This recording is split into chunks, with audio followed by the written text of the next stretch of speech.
Serial Udaariyan में आप देखेंगे कि जब तेजू बहुत गुस्सा होगी फतेह पर और कहेगी तुमने मुझको धोखा क्यों दिया, तो फतेह भी कहेगा क्या तुमने मुझको धोखा नहीं दिया, क्या तुमने मुझसे झूठ नहीं बोला। अगर तुम अपने प्यार बूजो के साथ खुश रह सकती हो तो मुझको भी पूरा हक है मैं अपने प्यार जैस्मीन के साथ खुश रहने का, उसके साथ घूमने का, उसके साथ ज़िंदगी गुजारने का। ये सुनकर तेजू के पैरों से ज़मीन निकल जाएगी कि फतेह ऐसी सोच रखता है मेरे और बूजो के बारे में। मैं तो बूजो को अपना भाई मानती हूँ और बताएगी कि बूजो मुझसे नहीं सिमरन से प्यार करता है और सिमरन का एक बेटा है जिसको बूजो ने अपना नाम दिया है और वो कहीं और नहीं बल्कि कैंडी है जिसे तुम मिले। ये सुनकर फतेह को एहसास होगा कि उसने कितनी बड़ी गलती कर दी और जैस्मीन के साथ जाने का सोचा भी कैसे और तेजू के बारे में ऐसा सोचा भी कैसे। अब वो तेजू को कैसे मनाएगा।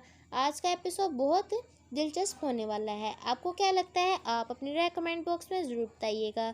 अगर आप लोग हमारे चैनल पे न्यू हैं तो हमारे चैनल को सब्सक्राइब कर दें और बेल आइकन को प्रेस करना मत भूलिएगा ताकि आने वाली ऐसी अपडेट वीडियोस आपको वक्त पर देखने को मिलती रहें।